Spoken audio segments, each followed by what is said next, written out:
since you have been into the field of education and you have contributed to that field, what according to you is the situation of the current education system? Okay, very interesting question, and this might take like 5 minutes for me to answer this question. No worries, all yours. I think let me divide this into 4 to 5 points. I think पहला तो ये कि जो हमारे पास आज education system हमारे India में है, क्या ये हमारा अपना एजुकेशन सिस्टम है? Sadly no. This education system was left behind by the Britishers.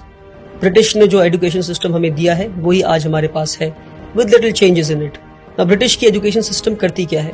ये एजुकेशन सिस्टम बनाता है जॉब सीकर्स, ये एजुकेशन सिस्टम बनाता है कॉर्पोरेट स्लेव्स. तो ब्रिटिश ने एक ऐसा एजुकेशन सिस्टम लाया, ऐसे लोग मिल सके जो उनको क्वेश्चन ना कर सके, ऐसे लोग मिल सके जो क्रिटिकल थिंकिंग ना कर सके. तो ब्रिटिश की एजुकेशन सिस्टम आपको कॉर्पोरेट स्लेव्स बनाती है, ब्रिटिश की एजुकेशन सिस्टम हमें जॉब सीकर्स बनाती है. But India today needs job providers. दूसरी जो गड़बड़ी हमारे एजुकेशन सिस्टम में क्रीप कर गई वो ये कि हमने पूरी एकेडमिक्स को पास और फेल के मयार पे लाके खड़ा कर दिया. इंटरेस्टिंग.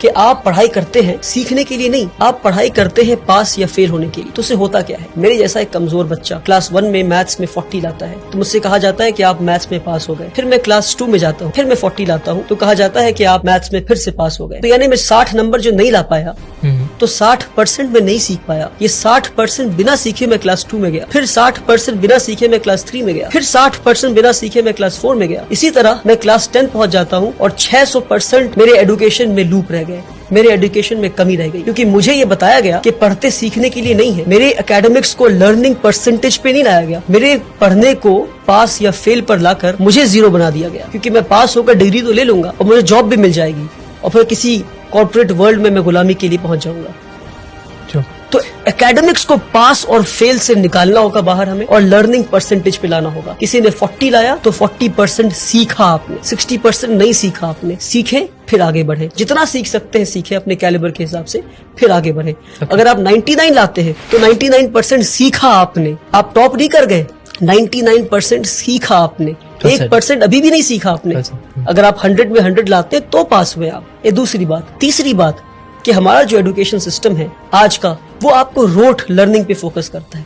आप पढ़ते जाते हैं पर आपको पता नहीं आप क्या पढ़. आपने पढ़ा होगा कि इंडिया में जो फूड ग्रेन्स है वो मिलेट है, बाजरा है, जौर है. ये पढ़ा आपने, पर कभी देखा आपने इन चीजों को? पढ़ा है but I have not seen it. Correct. मैंने भी कभी देखा नहीं. मेरे ख्याल से मिलेट ऑन पर्पस नहीं दिखाया गया इसको. बाजरा तो क्योंकि अगर आप बाजरा देख लेते तो आप पता करते कि बाजरा उगना क्यों बंद हो गया है. हाँ, बंद हो गया. That's what I am saying. क्यों बाजरा लोग आज नहीं खा रहे? पहले के लोग बाजरा खाते थे, पहले के लोग मिलेट्स खाते थे, जौर खाते थे, आज क्यों नहीं खा रहे? तो experiential learning is what we need, hands on learning is what we need. We need to see and know what we are learning. आज हमें वो दिखाया नहीं जाता, वो बताया नहीं जाता, सिर्फ पढ़ाया जाता. तो आपको पता है कि ये हार्ट है और हार्ट की ये चेम्बर्स है, हार्ट में ये आर्टरीज है, ये है.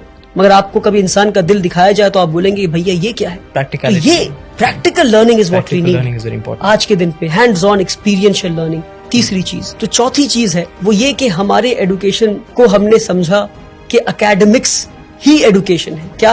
एकेडमिक्स ही एजुकेशन है. Academics is just a drop in the ocean of education. I would say the remaining water is तरबियत, इज अपब्रिंगिंग.